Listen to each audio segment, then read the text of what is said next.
우리가 매일 사용하는 냉장고에 관한 이야기를 해보려고 합니다. 많은 분들이 장을 보고 오시면 거의 모든 식재료를 냉장고에 넣으시죠. 저도 그랬습니다. 냉장고에 넣으면 다 오래가고 신선하게 보관된다고 생각했거든요. 그런데 최근에 제 지인 한 분이 이런 말씀을 하시더라고요. 토마토를 냉장고에 넣었다가 꺼내서 먹었는데 맛이 이상하고 물렁물렁해서 버렸다고요. 그분은 냉장고가 고장난 줄 알고 걱정하셨는데 알고 보니 토마토를 냉장 보관하면 안 되는 거였어요. 저도 그때 처음 알았습니다. 냉장고가 만능이 아니라는 걸요. 사실 우리가 흔히 사용하는 식재료 중에는 냉장고에 넣으면 오히려 품질이 떨어지거나 문제가 생길 수 있는 것들이 꽤 있습니다. 오늘은 그 중에서도 가장 대표적인 4가지 식품에 대해 말씀드리려고 합니다. 바로 토마토, 꿀, 감자, 그리고 마늘입니다. 이 4가지는 우리 집 부엌에 늘 있는 기본 식재료인데요. 어떻게 보관하느냐에 따라 맛도 달라지고 영양도 달라지고 심지어 안전성에도 영향을 줄 수 있습니다. 먼저 토마토부터 이야기해 볼까요? 토마토는 정말 많은 분들이 좋아하시는 채소입니다. 샐러드에도 넣고 볶음 요리에도 쓰고 그냥 먹어도 맛있죠. 그런데 토마토는 사실 찬 환경을 별로 좋아하지 않는 식물입니다. 토마토의 원산지를 생각해 보시면 이해가 쉬운데요. 토마토는 원래 따뜻한 남미 지역에서 자라던 작물이에요. 그래서 낮은 온도에 오래 노출되면 토마토 안에서 여러 가지 변화가 일어납니다. 가장 눈에 띄는 변화는 향과 맛이 약해진다는 거예요. 토마토 특유의 상큼하고 달콤한 향은 토마토 안에 있는 여러 가지 휘발성 화합물들이 만들어내는 건데요. 찬 온도에 계속 두면 이런 향 성분을 만들어내는 과정이 제대로 작동하지 않습니다. 그래서 냉장고에서 꺼낸 토마토는 향이 거의 나지 않고 맛도 심심하게 느껴지는 거예요. 또 하나는 식감입니다. 토마토를 냉장고에 오래 두면 과육이 물렁해지고 씹는 느낌이 이상해집니다. 이건 토마토 세포벽이 저온 스트레스로 손상되기 때문인데요. 한번 손상된 식감은 다시 회복되지 않습니다. 그렇다면 토마토는 어떻게 보관해야 할까요? 가장 좋은 방법은 실온에서 보관하는 겁니다.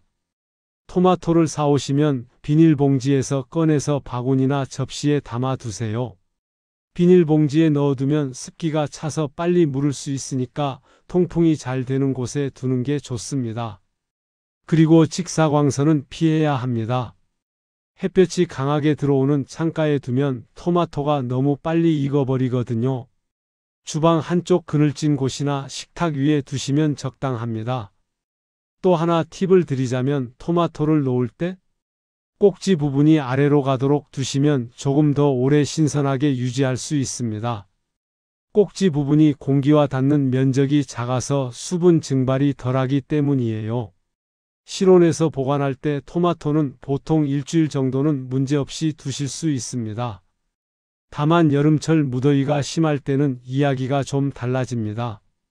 실내 온도가 30도가 넘어가면 토마토가 너무 빨리 물러지고 상할 수 있으니까 그럴 때는 냉장고에 넣으시되 먹기 2-3시간 전에 미리 꺼내서 실온에 두셨다가 드시는 게 좋습니다. 토마토를 너무 많이 사셨거나 이미 많이 익어서 금방 상할 것 같다면 어떻게 하면 좋을까요?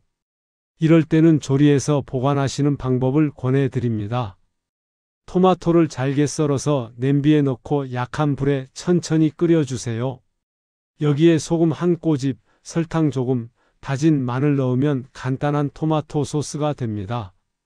이렇게 만든 소스는 식혀서 밀폐용기에 담아 냉장 보관하면 일주일 정도, 냉동 보관하면 2-3달은 거뜬히 사용하실 수 있어요. 파스타에도 쓰고 찌개에도 넣고 활용도가 정말 높습니다. 또 토마토를 큼직하게 썰어서 그대로 냉동하셔도 됩니다. 나중에 국이나 찌개 끓일 때 얼린 채로 넣으시면 되거든요.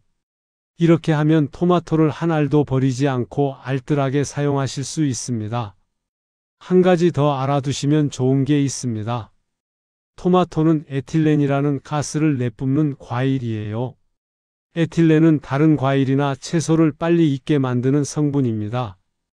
그래서 토마토 옆에 바나나나 키위 같은 과일을 함께 두면 그 과일들이 평소보다 훨씬 빠르게 익어버립니다. 반대로 아직 덜 익은 과일을 빨리 익히고 싶을 때는 토마토와 함께 봉지에 넣어 두시면 좋아요. 이렇게 토마토의 성질을 이해하고 활용하시면 다른 식재료 관리에도 도움이 됩니다. 이제 두 번째 식품인 꿀에 대해 이야기해 보겠습니다. 꿀은 정말 신기한 식품입니다. 제대로 보관만 하면 거의 상하지 않는 식품이거든요. 고대 이집트 무덤에서 발견된 꿀이 수천 년이 지났는데도 먹을 수 있는 상태였다는 이야기도 있을 정도예요. 그런데 이렇게 오래 보관할 수 있는 꿀을 많은 분들이 냉장고에 넣어 두십니다. 꿀은 냉장 보관할 필요가 전혀 없습니다. 오히려 냉장고에 넣으면 문제가 생길 수 있어요. 가장 흔한 문제는 결정화입니다. 꿀을 냉장고에 넣어두면 하얗게 굳어버리는 걸 보신 적 있으실 거예요. 이게 바로 결정화인데요. 꿀 속의 당분이 낮은 온도에서 결정을 만들면서 굳어지는 현상입니다. 결정화된 꿀이 상한 건 아니지만 사용하기 불편하고 식감도 달라집니다. 또 다른 문제는 습기입니다.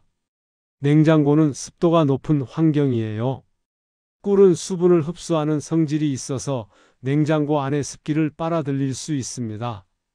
꿀에 수분이 많아지면 발효가 일어날 수 있고 그러면 꿀이 시큼한 맛이 나거나 거품이 생기면서 상하게 됩니다.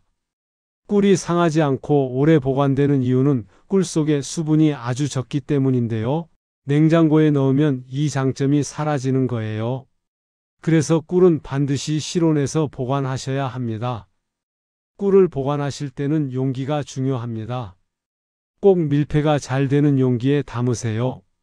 공기가 들어가면 습기도 함께 들어갈 수 있으니까 뚜껑을 꼭 닫아 두시는 게 중요합니다. 그리고 서늘하고 어두운 곳에 두시면 됩니다. 싱크대 아래 수납장이나 찬장 같은 곳이 적당합니다. 직사광선이 닿는 곳은 피하셔야 해요. 햇볕에 오래 노출되면 꿀의 색이 변하고 영양 성분이 손상될 수 있거든요. 만약 꿀이 이미 굳어버렸다면 어떻게 하면 좋을까요? 걱정하지 마세요. 간단하게 해결할 수 있습니다. 꿀병을 미지근한 물에 담가 두시면 됩니다. 뜨거운 물이 아니라 손을 담가도 괜찮을 정도의 따뜻한 물이어야 합니다. 너무 뜨거운 물에 담그면 꿀의 효소나 영양 성분이 파괴될 수 있거든요. 미지근한 물에 10분에서 15분 정도 담가두면 굳었던 꿀이 다시 부드럽게 녹습니다. 급하시다면 전자레인지를 사용하실 수도 있는데요. 이때는 꼭 짧은 시간만 돌리시고 중간중간 꺼내서 저어주세요. 한 번에 오래 돌리면 꿀이 끓어넘치거나 탈 수 있습니다. 10초씩 여러 번 나눠서 데우시는 게 안전합니다. 꿀을 고르실 때 한 가지 참고하시면 좋은 점이 있습니다. 꿀의 색깔이 진할수록 풍미가 강하고 영양 성분도 조금 더 풍부한 경향이 있습니다. 밝은 색의 꿀은 맛이 부드럽고 은은한 편이고 진한 색의 꿀은 맛이 강하고 개성이 있습니다. 이건 개인 취향의 문제니까 여러 가지를 드셨다가 마음에 드는 걸 선택하시면 됩니다. 그리고 꿀을 살 때는 가능하면 첨가물이 없는 순수한 꿀을 고르시는 게 좋습니다. 시중에는 물엿이나 설탕이 섞인 제품도 있으니까 성분표를 확인해 보시고 구매하세요.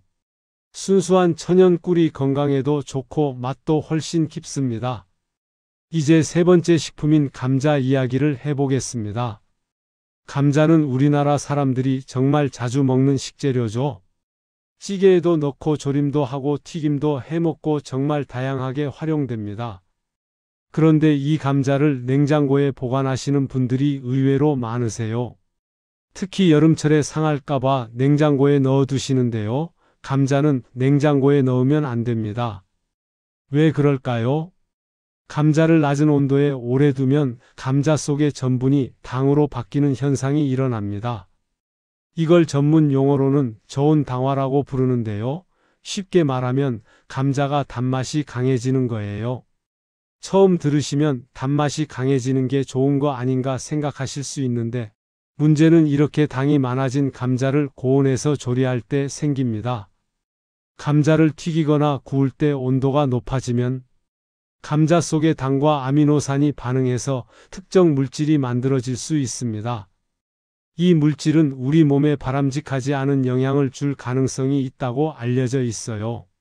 물론 한두 번 먹는다고 당장 문제가 생기는 건 아니지만 장기적으로 자주 섭취하면 좋지 않을 수 있다는 연구들이 있습니다.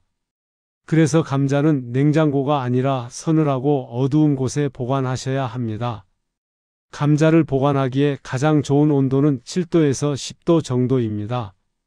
이 정도 온도는 냉장고보다는 높고 실온보다는 낮은 서늘한 온도예요. 집에 지하 저장고가 있으면 그곳이 가장 좋지만 요즘은 그런 공간이 있는 집이 별로 없죠. 그러니까 싱크대 아래 수납장이나 베란다 그늘진 곳처럼 서늘한 곳을 찾아서 보관하시면 됩니다. 다만 겨울철 베란다는 너무 추울 수 있으니까 주의하세요. 얼면 감자가 상합니다.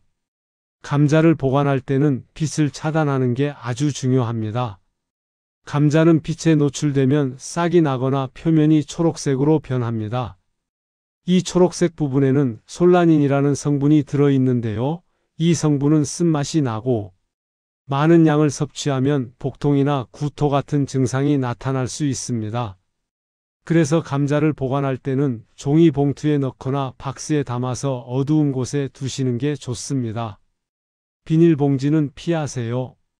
비닐봉지에 넣으면 통풍이 안 돼서 습기가 차고 감자가 빨리 무릅니다. 감자를 보관할 때 또 하나 주의하실 점은 양파와 함께 두지 말라는 겁니다. 양파에서 나오는 가스가 감자의 싹을 빨리 트게 만들 수 있거든요. 감자와 양파는 따로따로 보관하시는 게 좋습니다. 만약 감자에 이미 싹이 났다면 어떻게 하면 좋을까요? 싹이 조금만 났다면 싹 부분을 도려내고 사용하셔도 됩니다. 싹 부분과 그 주변을 넉넉하게 잘라내시면 나머지 부분은 먹어도 괜찮습니다. 하지만 싹이 길게 자랐거나 감자 전체가 쭈글쭈글해졌다면 버리시는 게 안전합니다. 그리고 감자 껍질이 초록색으로 변한 부분도 반드시 두껍게 깎아내세요. 그 부분에는 솔라닌이 집중되어 있으니까 아깝다고 얇게 깎으면 안 됩니다. 감자를 조리할 때도 팁이 있습니다. 만약 냉장고에 보관했던 감자를 사용해야 한다면 튀기거나 굽는 조리법보다는 찌거나 삶는 조리법을 선택하시는 게 좋습니다.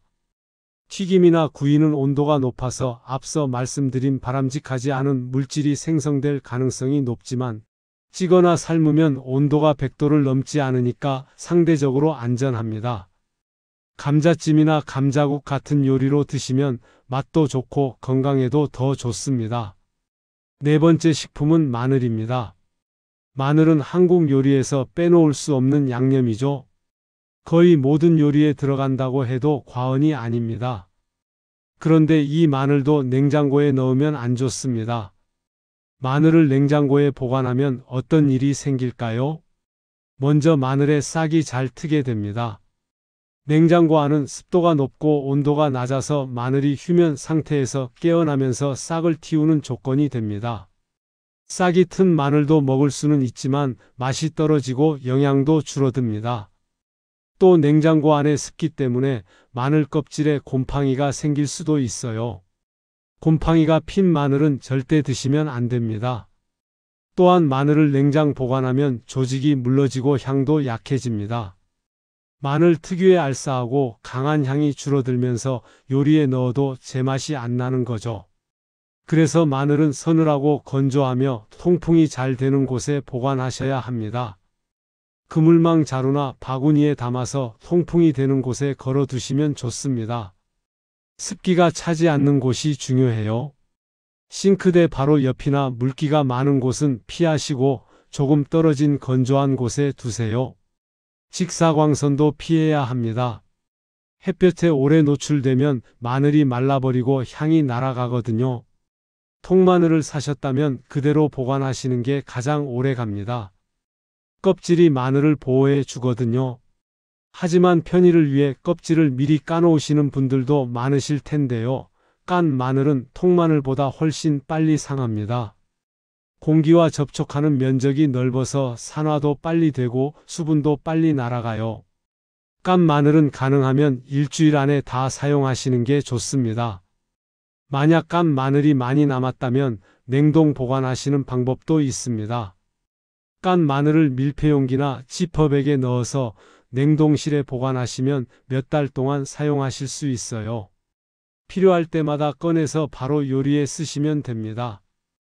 또 다른 방법은 마늘을 다져서 식용유에 재워 냉동하는 겁니다. 마늘을 곱게 다진 후에 올리브유나 포도씨유 같은 식용유를 넣고 섞어서 얼음틀에 소량씩 나눠 담아 냉동하세요. 그러면 필요할 때 하나씩 꺼내서 볶음 요리에 바로 사용할 수 있어서 정말 편합니다. 다만 이렇게 보관한 마늘은 생마늘만큼 향이 강하지는 않다는 점 알아두세요. 마늘을 요리할 때 작은 팁 하나 드리겠습니다. 마늘을 다지거나 썰고 나서 바로 요리하지 마시고 5분에서 10분 정도 실온에 그대로 두세요. 마늘을 자르면 세포가 손상되면서 마늘 속에 여러 성분들이 반응해서 건강에 도움이 되는 화합물이 만들어집니다. 이 화합물이 충분히 형성되도록 시간을 주는 거예요. 바로 불에 올리면 이 과정이 제대로 일어나지 않습니다. 그러니까 마늘을 먼저 다져놓고 다른 재료를 준비하시면서 기다리셨다가 요리하시면 마늘의 효능을 더 잘 활용하실 수 있습니다. 자, 여기까지 토마토, 꿀, 감자, 마늘 4가지 식품의 올바른 보관법에 대해 말씀드렸습니다. 이제 이걸 쉽게 기억하실 수 있도록 간단하게 정리해 볼까요? 토마토는 실온에서 통풍이 잘 되는 곳에 보관하시고 직사광선은 피하세요. 꼭지를 아래로 놓으시면 더 오래 갑니다. 너무 많이 익었다면 조리해서 냉동 보관하세요. 꿀은 실온에 서늘하고 어두운 곳에 밀폐해서 보관하시면 됩니다. 굳었다면 미지근한 물에 담가서 녹이세요. 감자는 서늘하고 어두운 곳에 종이봉투나 박스에 담아 보관하시고 빛에 노출되지 않도록 주의하세요. 양파와는 따로 보관하시고 싹이 나거나 초록색으로 변한 부분은 제거하세요. 마늘은 서늘하고 건조하며 통풍이 잘 되는 곳에 보관하시고 깐 마늘은 빨리 사용하거나 냉동 보관하세요. 이렇게 보관 방법을 바꾸는 것만으로도 식재료의 맛과 영양을 훨씬 더 잘 지킬 수 있습니다. 그리고 무엇보다 안전하게 드실 수 있습니다. 많은 분들이 궁금해하시는 질문 몇 가지에 대해서도 답변을 드리겠습니다. 첫 번째 질문은 이미 냉장고에 넣어뒀던 식재료는 어떻게 하느냐는 겁니다. 토마토의 경우는 바로 꺼내서 실온에 두시면 됩니다. 이미 향이 좀 날아갔을 수는 있지만 그래도 실온에 두시면 조금은 회복됩니다. 꿀은 중탕에서 녹이신 후 실온 보관으로 바꾸시면 되고요. 감자는 이미 냉장 보관했다면 튀기거나 굽기보다는 찌거나 삶아서 드시는 게 좋습니다. 마늘도 냉장고에서 꺼내서 서늘하고 건조한 곳으로 옮기시면 됩니다. 두 번째 질문은 여름철에는 어떻게 하느냐는 겁니다. 여름에 실내 온도가 너무 높으면 토마토나 감자가 빨리 상할 수 있으니까 이때는 예외적으로 냉장 보관을 하셔도 됩니다. 다만 토마토는 먹기 몇 시간 전에 미리 꺼내서 실온에 두셨다가 드시면 맛이 더 좋고 감자는 냉장 보관했더라도 조리할 때 낮은 온도의 조리법을 선택하시면 됩니다. 꿀과 마늘은 여름에도 실온 보관이 가능합니다. 꿀은 원래 상하지 않는 식품이고 마늘은 통풍만 잘 되면 여름에도 한 달 이상 문제없이 보관할 수 있습니다. 세 번째 질문은 결정화된 꿀은 상한 건지 아닌지에 대한 겁니다. 결정화는 꿀이 상한 게 절대 아닙니다. 그냥 물리적인 변화일 뿐이에요. 꿀 속의 포도당이 결정을 만드는 자연스러운 현상입니다.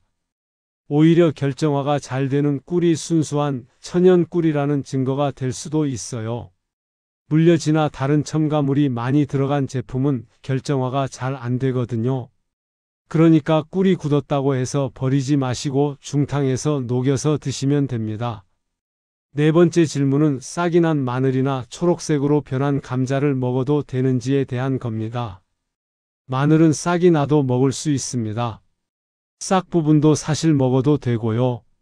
다만 싹이 나면 마늘의 영양분이 싹으로 이동해서 마늘 자체의 맛과 영양이 좀 떨어집니다. 그래서 가능하면 싹이 나기 전에 드시는 게 좋지만 싹이 났다고 해서 위험한 건 아니에요. 반면에 감자의 초록색 부분은 조심하셔야 합니다. 초록색 부분에는 솔라닌이 들어있어서 많이 먹으면 좋지 않습니다. 그러니까 초록색 부분은 반드시 넉넉하게 잘라내시고 나머지 부분만 사용하세요. 만약 감자 전체가 초록색으로 변했거나 싹이 여러 곳에서 길게 났다면 아깝더라도 버리시는 게 안전합니다. 이제 마지막 부분으로 넘어가 볼까요? 오늘 제가 말씀드린 내용들이 처음에는 좀 복잡하게 느껴지실 수도 있습니다. 지금까지 냉장고에 다 넣고 살았는데 갑자기 이건 실온, 저건 서늘한 곳 이렇게 나눠서 보관하려니까 번거로우실 수도 있어요. 하지만 한번 습관을 들이시면 전혀 어렵지 않습니다. 처음 일주일만 신경 써서 해보세요. 토마토는 식탁 위 바구니에, 꿀은 찬장에, 감자는 싱크대 아래, 어두운 곳에, 마늘은 통풍 잘 되는 선반에 이렇게 자리를 정해 두시면 자연스럽게 그곳에 두게 됩니다. 그러면 장 보고 와서도 자동으로 제자리에 정리하게 되고 나중에 찾을 때도 어디 있는지 바로 알 수 있어서 오히려 편해집니다. 이런 작은 습관 하나가 여러분의 건강을 지켜줍니다. 제대로 보관한 식재료는 맛도 좋고 영양도 좋고 안전하기까지 합니다. 반대로 잘못 보관하면 비싼 돈 주고 산 식재료를 버리게 되고 맛없는 음식을 먹게 되고 심하면 건강에 문제가 생길 수도 있습니다. 특히 우리 같은 중장년층은 젊은 사람들보다 소화 기능이나 면역 기능이 약해져 있기 때문에 식품 안전에 더욱 신경 써야 합니다. 상한 음식을 먹으면 젊은 사람들은 금방 회복하지만 우리는 회복하는데 시간이 오래 걸리고 고생도 많이 하거든요. 그러니까 예방이 최선입니다. 애초에 식재료를 제대로 보관해서 상하지 않게 하는 게 가장 좋은 방법입니다. 오늘 제가 말씀드린 내용을 가족들과 함께 공유하시면 좋겠습니다. 혼자 아는 것보다 가족 모두가 알면 더 효과적이거든요. 식재료 보관은 주로 주방 일을 하시는 분의 몫이지만 가족 모두가 알고 있으면 누가 장을 보든 제대로 보관할 수 있습니다. 자녀분들이나 손주들에게도 알려주세요. 요즘 젊은 사람들도 혼자 사는 경우가 많아서 식재료 관리를 잘 모르는 경우가 많거든요. 이런 지식을 나눠주시면 자녀들도 고마워할 겁니다. 그리고 식품 안전에 관해서는 항상 신중하게 판단하세요. 조금이라도 이상하다 싶으면 먹지 마시고 버리세요. 아까워서 먹었다가 탈이 나면 병원비가 훨씬 더 많이 들고 고생도 하게 됩니다. 건강보다 중요한 건 없습니다. 특히 냄새가 이상하거나 곰팡이가 피었거나 색깔이 확실히 변했거나 만졌을 때 느낌이 이상하면 절대 먹지 마세요. 본인의 감각을 믿으시고 의심스러우면 과감히 버리는 용기가 필요합니다. 또한 오늘 제가 말씀드린 내용은 의학적 조언이 아니라는 점도 기억해 주세요. 저는 일반적인 식품 보관 정보를 알려드린 것뿐이고 개인의 건강 상태에 따라 필요한 조치는 다를 수 있습니다. 만약 특정 식품을 먹고 이상 반응이 나타나거나 기저질환이 있어서 식이 조절이 필요하거나 임신이나 수유 중이라면 반드시 의사나 영양사 같은 전문가와 상담하시기 바랍니다. 오늘 말씀드린 내용은 어디까지나 일반적인 생활 정보로 참고만 하시고 전문적인 의학적 판단은 의료 전문가의 도움을 받으시는 게 안전합니다. 작은 습관의 변화가 큰 차이를 만듭니다. 오늘 배운 내용이 여러분의 건강한 식생활에 도움이 되었으면 좋겠습니다. 매일 드시는 음식 하나하나에 조금 더 관심을 가지시고 식재료를 소중히 다뤄주세요. 그러면 음식도 여러분에게 좋은 영양과 맛으로 보답할 겁니다. 건강한 식생활은 건강한 삶의 기초입니다. 여러분 모두 오늘도 건강하시고 맛있는 식사하시길 바랍니다. 다음에 또 유용한 생활 정보로 찾아뵙겠습니다. 오늘도 영상 끝까지 봐주셔서 감사합니다. 댓글로 여러분의 경험이나 궁금한 점을 남겨주시면 최대한 답변 드리도록 하겠습니다. 그럼 모두 건강하세요. 감사합니다.